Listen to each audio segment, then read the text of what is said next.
Antes de comenzar quiero pedirte algo. Si te gusta el video dame un like. Si te gusta el contenido del canal suscríbete, así recibirás avisos de futuros videos. Además comparte con amigos, familiares y conocidos para que ellos también disfruten del contenido. Y por último, nada me daría más placer que me dejes tus comentarios. Ahora sí, disfruta del video.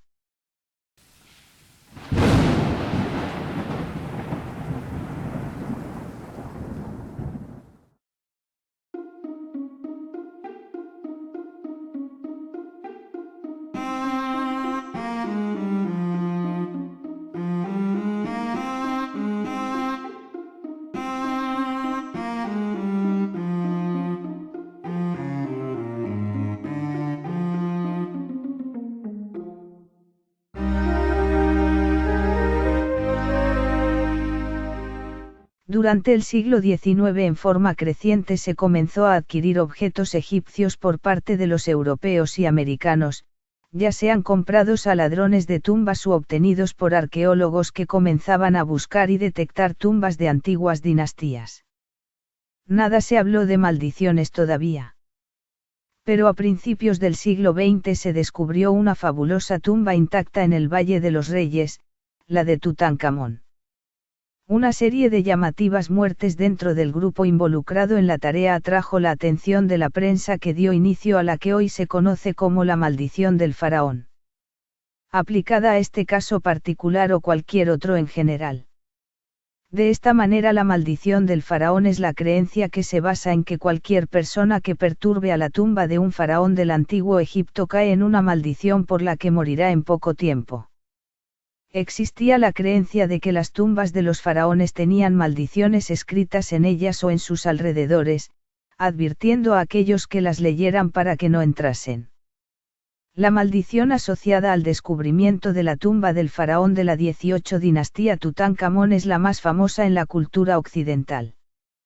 Muchos autores, incluido el propio descubridor de la tumba, Howard Carter, niegan que hubiese una maldición escrita, pero algunos investigadores del caso aseguran que Howard Carter encontró en la antecámara un ostracón de arcilla o un sello en la pared, cuya inscripción decía: la muerte golpeará con su miedo a aquel que turbe el reposo del faraón. La maldición de Tutankamón. A principios del siglo XIX la mayor parte de la historia del antiguo Egipto era desconocida para la mayoría de la población. Poco se sabía de aquella época, y menos aún de la mayor parte de los faraones egipcios. Aunque se asocien las pirámides de Egipto con los enterramientos de los faraones, lo cierto es que solo se usaron en el antiguo Egipto entre las dinastías 3, 2650 a.C., y 13, 1750 a.C., pero ya en la dinastía 18, 1300 a.C., se prefería excavar grandes tumbas con varias salas en el interior de parajes escarpados, Valle de los Reyes. Estas salas se decoraban y llenaban de valiosos objetos y en ellas se depositaba el cuerpo embalsamado de los faraones, dentro de un sarcófago. La tumba de Tutankamón de la dinastía 18 permaneció oculta e intacta durante más de 3000 años. Existen evidencias de que fue saqueada y luego restaurada en los meses posteriores a su enterramiento, pero el cambio de dinastía, y la tierra desplazada de los desescombros de otras tumbas próximas provocó que un siglo después del enterramiento de Tutankamón, el emplazamiento de su tumba o incluso la misma existencia del faraón habían sido olvidados. Los ladrones de tumbas de las dinastías 19 y XX incluso llegaron a construir algunas cabañas encima de la tumba sin sospechar de su existencia. En la década de los años 1920, el egiptólogo Howard Carter descubrió la existencia de un faraón de la 18 dinastía hasta entonces desconocido, y convenció a Lord Carnarvon para que financiase la búsqueda de la tumba que se suponía intacta en el Valle de los Reyes. El 4 de noviembre de 1922 se descubrieron los escalones que descendían hasta una puerta que aún mantenía los sellos originales. El 26 de noviembre, en presencia de la familia de Lord Carnarvon, se hizo el famoso agujero en la parte superior de la puerta por la que Carter introdujo una vela y vio, según sus palabras, cosas maravillosas.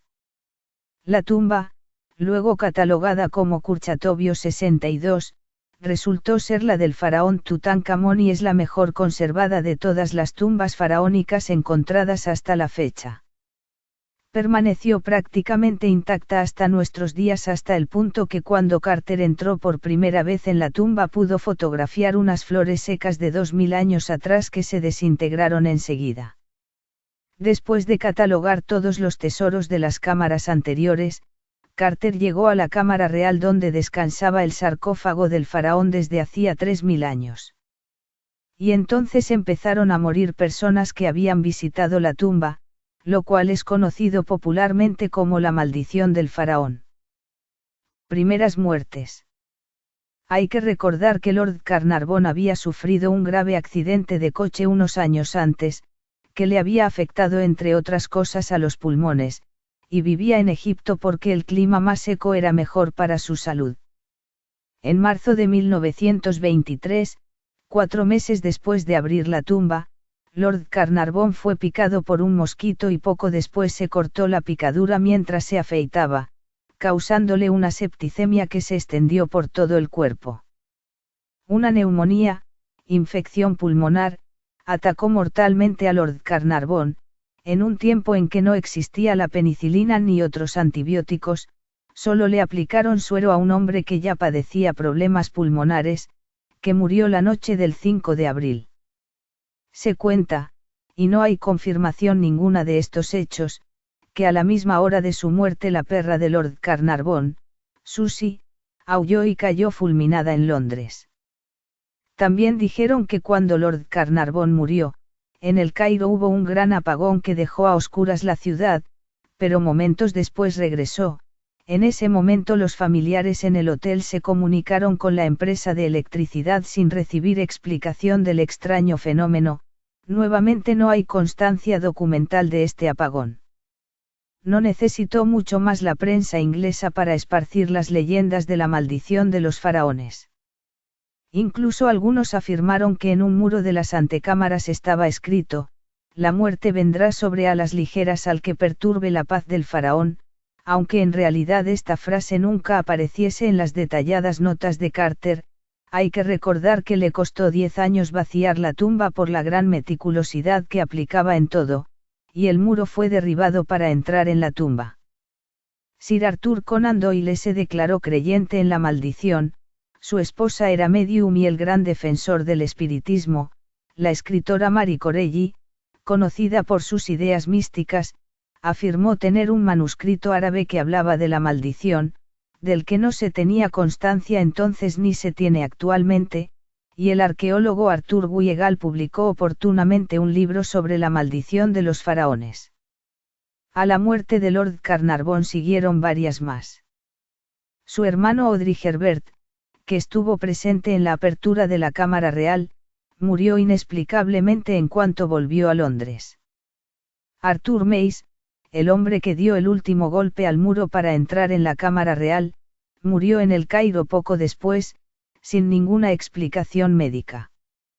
Sir Douglas Reid, que radiografió la momia de Tutankamón, enfermó y volvió a Suiza donde murió 2 meses después. La secretaria de Carter murió de un ataque al corazón, y su padre se suicidó al enterarse de la noticia. Lo incluyeron en la maldición a pesar de no estar relacionado con la tumba ni haberla visitado. Un profesor canadiense que estudió la tumba con Carter murió de un ataque cerebral al volver a El Cairo. Al proceder a la autopsia de la momia se encontró que justo donde el mosquito había picado a Lord Carnarvon, Tutankamón tenía una herida, otra cuestión muy dudosa ya que no hay referencias conocidas. Este hecho disparó aún más la imaginación de los periodistas, que incluso dieron por muertos a los participantes en la autopsia. En realidad, excepto el radiólogo, los demás miembros del equipo vivieron durante años sin problemas, incluido el médico principal. El mismo descubridor de la tumba, Howard Carter, murió por causas naturales muchos años después. A principio de la década de los 30, los periódicos atribuían hasta 30 muertes a la maldición del faraón. Se llegó a decir que Carter había muerto, ya que encontraron una esquela de alguien con su nombre en un periódico, cosa que él mismo demostró no era cierta pues seguía vivo. Aunque muchas de ellas eran exageraciones, la casualidad parecía insuficiente para explicar las demás, aunque muchas veces olvidamos que la ciencia médica actual ha avanzado infinitamente sobre la de esa época. La penicilina comenzó a usarse en hospitales en los años 40. La falta de más escándalos y muertes extrañas disipó poco a poco el interés de los periodistas los siguientes 30 años. La maldición regresa. En las décadas de 1960 y 1970 las piezas del Museo Egipcio de El Cairo se trasladaron a varias exposiciones temporales organizadas en museos europeos. Los directores del museo de entonces murieron poco después de aprobar los traslados, y los periódicos ingleses también extendieron la maldición sobre algunos accidentes menores que sufrieron los tripulantes del avión que llevó las piezas a Londres. La última víctima atribuida a la maldición fue a Jan Mcsain, ya que poco antes de comenzar la filmación de la película de 1980 La maldición de Tutankamón protagonizada por Raymond Burr en donde participaba en un papel secundario, su coche se salió de la carretera y se rompió gravemente una de las piernas debiendo ser reemplazado en la película. La explicación más común a la maldición de los faraones es que fue una creación de la prensa sensacionalista de la época. Un estudio mostró que, de las 58 personas que estuvieron presentes cuando la tumba y el sarcófago de Tutankamón fueron abiertos, solo 8 murieron en los siguientes 12 años. Todos los demás vivieron más tiempo, incluyendo al propio Howard Carter que murió en 1939. El médico que hizo la autopsia a la momia de Tutankamón vivió hasta los 75 años. Algunos han especulado con que un hongo mortal podría haber crecido en las tumbas cerradas y haber sido liberado cuando se abrieron al aire. Arthur Conan Doyle, autor de las novelas detectivescas de Sherlock Holmes, fomentó esta idea y especuló con que el moho tóxico había sido puesto deliberadamente en las tumbas para castigar a los ladrones de tumbas. Aunque no hay pruebas de que tales patógenos fuesen responsables de la muerte de Lord Carnarvon, y recordemos que en esa época se moría de cualquier infección al no existir los antibióticos, tampoco hay duda de que sustancias peligrosas pueden acumularse en tumbas antiguas. Estudios recientes de antiguas tumbas egipcias abiertas en la actualidad que no han estado expuestas a los contaminantes modernos hallaron bacterias patógenas de los géneros Staphylococcus y Pseudomonas, así como los mohos Aspergillus niger y Aspergillus flavus. Además, las tumbas recién abiertas se convierten a menudo en refugio para los murciélagos, cuyo guano puede transmitir la histoplasmosis. Sin embargo, a las concentraciones halladas típicamente, estos patógenos solo suelen ser peligrosos para personas con sistemas inmunológicos debilitados. Las muestras de aire tomadas del interior de un sarcófago sellado mediante un agujero perforado, tenían altos niveles de amoníaco, formaldehído y ácido sulfídrico que, si bien son gases tóxicos, también resultan fáciles de detectar en concentraciones peligrosas por su fuerte olor. Howard Carter, el principal implicado, murió el 2 de marzo de 1939 a los 64 años, de muerte natural, 17 años después. Su frase preferida cuando le hablaban de la maldición era: todo espíritu de comprensión inteligente se halla ausente de esas estúpidas ideas. Y añadía: los antiguos egipcios, en lugar de maldecir a quienes se ocupasen de ellos, pedían que se los bendijera y dirigiesen al muerto deseos piadosos y benévolos. Estas historias de maldiciones, son una degeneración actualizada de las trasnochadas leyendas de fantasmas.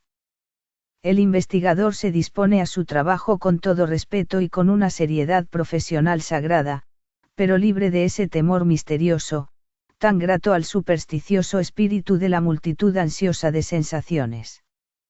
Otra muestra de objeto maldito. Daremos otro ejemplo de cómo se rotula de maldito a algunos objetos relacionados con las dinastías egipcias. La colección de antigüedades egipcias del Museo Británico de Londres acoge a una huésped muy especial, una cubierta antropomorfa pintada, de madera y yeso, que una vez cubrió a la momia de una mujer, posiblemente una sacerdotisa de Amon-Re. El objeto fue bautizado hace años como la momia de la mala suerte, aunque en realidad tal momia no existe, sino que se trata tan solo de una tapa de ataúd. La momia de la mala suerte se exhibe en una vitrina de la sala 62 del museo y lleva el número de identificación 22.542, mide 1,62 metros, está pintada de vivos colores y cubierta de inscripciones jeroglíficas. La representación femenina lleva peluca, un gran collar y, lo más curioso, las manos colocadas de un modo extraño, surgiendo horizontalmente de su pecho y con las palmas hacia afuera. La pieza es de una gran belleza y se data a finales de la dinastía XXI, 950-900 a.C. Pero ¿por qué se le puso tan nefasto nombre?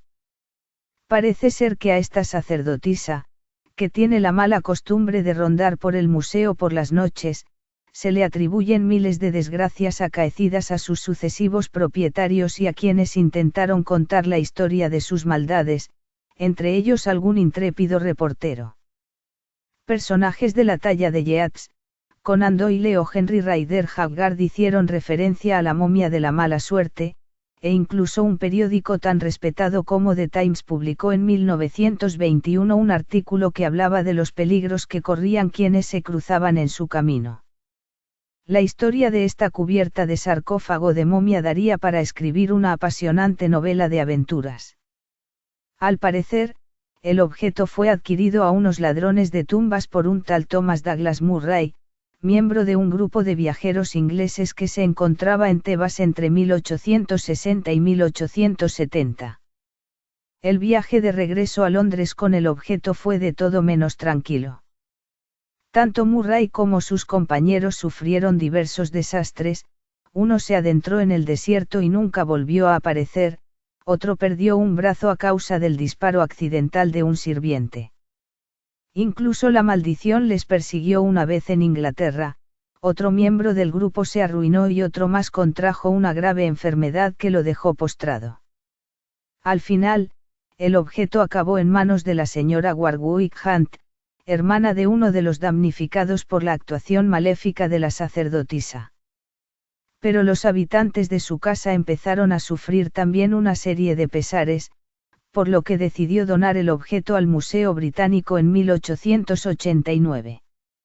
En el museo siguió causando problemas, algunos poco importantes como las caídas de turistas, pero otros tan terribles como las muertes de un fotógrafo que intentó tomar una imagen del objeto o la del periodista Bertram Fletcher Robinson, que falleció en 1907 a causa de unas fiebres que algunos dijeron que estuvieron causadas por la momia, ya que el reportero se había atrevido a divulgar sus supuestos maleficios. Pero la historia más fascinante que rodea a esta pieza es la que afirma que fue la causante del hundimiento del Titanic, el impresionante transatlántico que se hundió en el Atlántico Norte el 12 de abril de 1912. ¿Cómo surgió semejante historia? Al parecer, la leyenda sobre una momia maldita que iba en el barco fue lanzada por el periodista y espiritista William Tonelada Stead, que viajaba a bordo del Titanic, y no sobrevivió. Reunido con otros viajeros en el salón de fumadores contó un relato de miedo protagonizado por las hazañas de la momia maldita, y añadió que viajaba a bordo del navío, enviada por su nuevo propietario, un multimillonario estadounidense, a su país. Pero aún hay más, ya tras el hundimiento surgió otra increíble historia sobre las peripecias de la momia de la mala suerte. Según esta, el objeto flotó y fue recogido por una empresa de salvamento que lo llevó a Estados Unidos e intentó devolverlo a su propietario, que estaba en Londres. Pero el barco que transportaba a la momia de la mala suerte de nuevo a Inglaterra, el Empress grados Fahrenheit Island, también se hundió, y el sarcófago fue de nuevo recuperado de las aguas. Pero no acabarían aquí las tragedias. La momia fue entregada al Kaiser Guillermo, en Alemania, y poco después dio inicio la Primera Guerra Mundial. Evidentemente, en torno a la cubierta de ataúd de la supuesta sacerdotisa de Amon-Re se mezclan todo tipo de informaciones, algunas verdaderas, otras rumores y la mayoría auténticos disparates, pero se inscribe dentro de la tradición sobre las maldiciones de antiguas momias egipcias, tan del gusto de la época. En todo caso, no queda ningún rastro del amuleto que según algunos rumores llevaba en su cabeza y rezaba así: despierta de tu postración y el rayo de tus ojos aniquilará a todos aquellos que quieran adueñarse de ti. El hermoso sarcófago de la sala 62 del Museo Británico continúa observando a los visitantes con su media sonrisa y su expresión amable, y hace mucho tiempo que no se ha tenido que lamentar ninguna desgracia entre los miles de turistas que cada día acuden a esta institución londinense. Una explicación esotérica de la maldición. Para terminar con el tema, deseo hacerles partícipes de una explicación sobre el asunto que podríamos llamarla esotérica. En su libro El Egipto Secreto, Paul Brunton, escritor que trajo a Occidente el tema de la meditación oriental, transcribe lo que un iniciado encontrado en su viaje a Egipto le transmitió sobre la profanación de tumbas. Sin juzgar la validez de lo dicho, tiene el valor de una explicación original de este extraño fenómeno. El texto está en el capítulo 19 del libro mencionado. Las tumbas, el solemne mensaje de un adepto. El segundo encuentro tuvo lugar, de acuerdo con lo convenido, en el ruinoso templo de Luxor. Yo me eché en una larga laja de piedra cubierta de jeroglíficos cincelados, el adepto se puso en cuclillas, con las piernas cruzadas, en la misma laja, y de frente a mí. Yo me preparé, pluma y anotador en mano, a registrar su mensaje, a marcar en las blancas hojas de papel los signos, menos pintorescos que aquellos, de nuestros jeroglíficos del siglo XX, la taquigrafía. Radio Makot no perdió tiempo en preliminares, acometió rectamente el tema de su mensaje. Los que violentaron las tumbas de los antiguos egipcios, dijo, libertaron fuerzas que han puesto en peligro al mundo. Tanto los antiguos ladrones de tumbas como los arqueólogos de nuestros días han abierto sin saber las tumbas de aquellos que se ocupaban en la magia negra. Porque en el ciclo final de la historia egipcia hubo una gran degeneración de los hombres instruidos, los sacerdotes, practicándose en forma generalizada la hechicería y las artes negras. Cuando se oscureció la blanca luz de la verdad que refulgía anteriormente en la pura religión egipcia, y avanzaron para tomar su lugar las fétidas sombras de falsas doctrinas materialistas, surgió la práctica de la momificación, junto con su complicado ritual complementario. Sin embargo, por debajo de las enseñanzas engañosas y astutamente tergiversadas que inspiraban esa práctica, había un elemento de interés personal secreto que trataba de conservar un prolongado lazo físico con el mundo físico mediante el embalsamamiento del cuerpo. Esa práctica se aplicaba originalmente solo a los reyes adeptos de la Edad de Oro del Egipto prehistórico, y a los altos sacerdotes de avanzada espiritualidad que eran verdaderos conductos de Dios, para que sus cuerpos materiales, impregnados de su santo poder, pudieran seguir existiendo y sirviendo como focos que irradiasen al mundo ese poder. También se desarrolló una especie de culto a los antepasados, en el que eran embalsamados los cuerpos de los muertos simplemente como un rito formal para que las generaciones sucesoras pudieran ver cómo eran sus antepasados difuntos.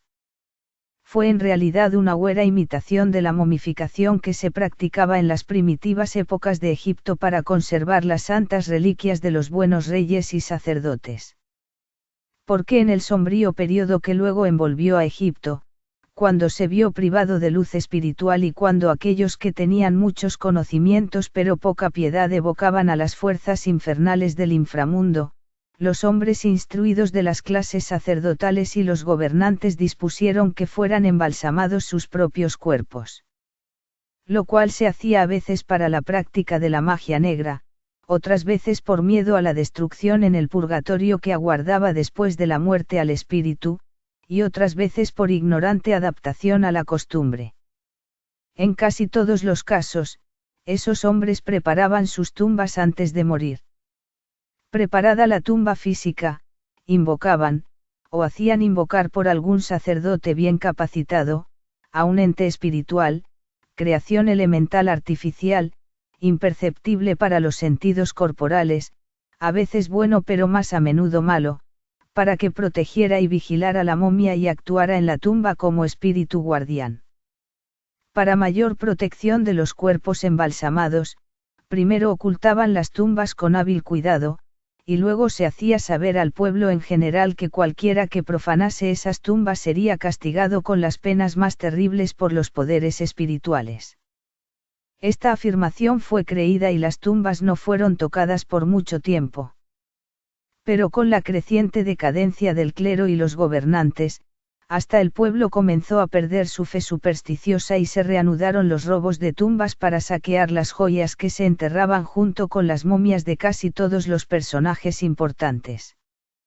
Y era cierto que cuando se trataba del cuerpo embalsamado de una persona que tenía conocimiento de magia, o que estaba bajo la dirección y protección de otra persona poseedora de esos conocimientos, se invocaban poderes espirituales para protegerles las tumbas y castigar a los intrusos.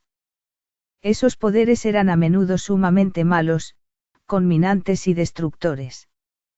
Existían dentro de las tumbas cerradas y podían seguir existiendo durante miles de años. De ahí que cuando los arqueólogos, con toda ignorancia, irrumpen en esos sepulcros custodiados por espíritus, lo hacen a su propio riesgo. Pero si solo se tratara de algo que afecta la seguridad de los arqueólogos y sus familias, lo que tengo que decirles sería de poca importancia. Pero no es así. Se trata de algo que afecta a la seguridad de todo el mundo. Porque entre las tumbas de los personajes, de alto y bajo rango, que fueron excavadas, se encuentran las de los que estaban protegidos de aquella manera. De cada una de esas tumbas que fueron abiertas salió un torrente de perniciosos entes espirituales que estaban enjaulados y que se lanzaron como una inundación sobre el mundo físico. Cada momia que es sacada de esas tumbas y transportada a los museos europeos y americanos lleva consigo el eslabón etéreo que la une con esos entes, y por consiguiente su nociva influencia. Esa influencia solo puede acarrear perjuicios al mundo, perjuicios de diversa especie, incluso el de afectar y destruir el destino de las naciones. Ustedes los occidentales no tienen protección contra esos espíritus, y como son invisibles para ustedes, conservan toda su potencia. Cuando el mundo moderno llegue a darse cuenta que en cierta cantidad de esas tumbas hay encerrados espíritus malignos, quizá ya sea demasiado tarde, porque para ese entonces ya se habrán abierto todas las tumbas y escapado los diabólicos seres que aprisionan. Entre otras cosas, son y serán los autores de perfidias internacionales.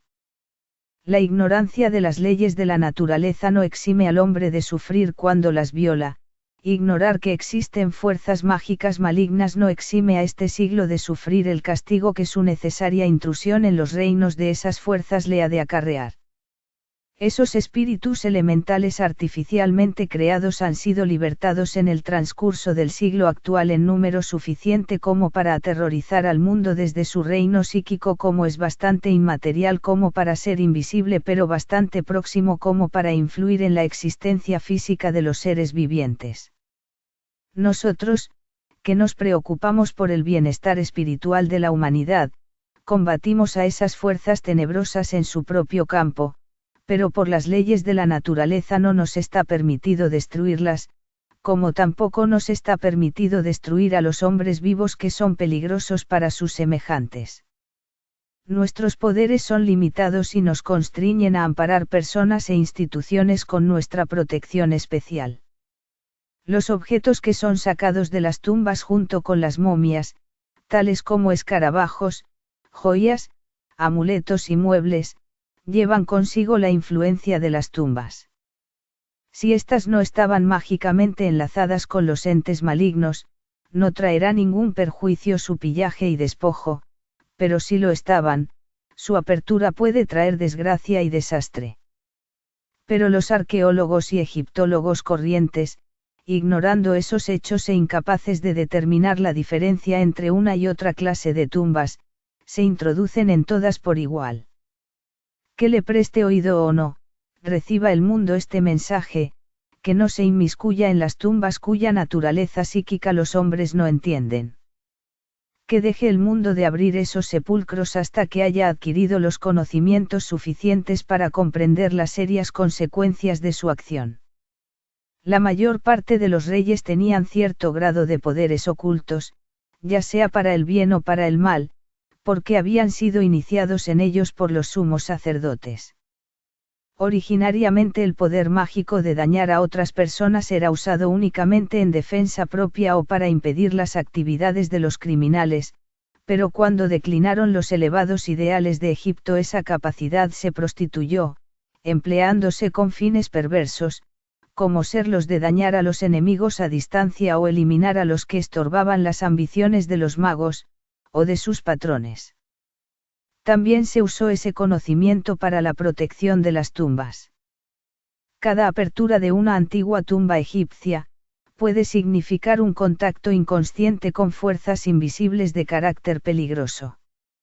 Aun cuando se trate de un rey que poseía un alma buena y poderes adelantados, la apertura de su tumba puede hacer recaer un perjuicio sobre el mundo como castigo por haber perturbado el sepulcro de un alma adelantada. Sin embargo, los objetos escarabajos, por ejemplo, que hayan sido sacados de la tumba no tendrán influencia nefasta, sino por el contrario beneficiosa. Pero si esos objetos los poseen personas que tengan malos pensamientos, no les servirán de ninguna ayuda, favorecen únicamente a los de buenos pensamientos. Esta regla se aplica siempre, por noble que haya sido el alma del difunto, y por duradera que sea su influencia espiritual. El rey Tutankamón, por ejemplo, fue un hombre de esos. Poseía muchos conocimientos ocultos y un alma espiritual. La apertura de su tumba trajo sufrimientos a sus violadores, y también, por medios imposibles de descubrir, a todo el mundo en general. Durante los años siguientes al hecho el mundo sufrirá y pagará por la profanación de los muertos de Egipto, aunque esos trastornos materiales producirán beneficios espirituales. Repito, por lo tanto, que corren graves riesgos esos extranjeros que por buscar tesoros ocultos, o por satisfacer esa exagerada curiosidad que a menudo se disfraza de investigación científica, proyectan explotar países antiguos en los que se entendía y se practicaba mucho la magia. En Lhasa, en el Tíbet, hay tumbas secretas de los grandes lamas, cuya existencia explica en parte por qué se resisten los tibetanos a permitir la entrada de extranjeros en su país. Pero llegará un día en que se permita ver esas tumbas y tomar injerencia en ellas, acarreándose los que así lo hagan los desastres consiguientes. En los tiempos antiguos Egipto fue el centro principal del conocimiento y la práctica de la magia. En magia, ya sea blanca o negra, es decir, usada con buenos o malos propósitos, Egipto superaba aún a la India. Actualmente, esas poderosas fuerzas psíquicas, libertadas en el pasado, siguen afectando al país y a su pueblo, también con resultados beneficiosos o infortunados. Entre estos últimos figuran, por ejemplo, las enfermedades, como el eczema, que son simplemente la consecuencia de influencias mágicas malignas que persisten en el país y afligen a los egipcios vivientes. Que les llegue esta advertencia por intermedio de su pluma. Ahora comprenderá usted el motivo de nuestro encuentro. Aunque sea desdeñada e ignorada, nosotros habremos cumplido con nuestro deber, yo y usted, si usted lo acepta. Las leyes de la naturaleza no perdonan la ignorancia, pero aún esa excusa habrá desaparecido. Así terminó el mensaje de Radio Macot. Yo lo transcribí fielmente y lo reproduzco aquí por lo que vale. Bien amigos. Es todo por ahora. Espero que hayan disfrutado saber sobre este misterioso tema.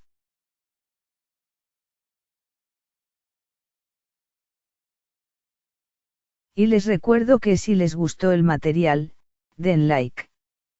Si no lo están, suscríbanse, que así recibirán aviso de cada video nuevo que aparezca. Compartan con amigos, familiares y conocidos para que más personas disfruten este contenido y, por encima de todo, dejen sus comentarios.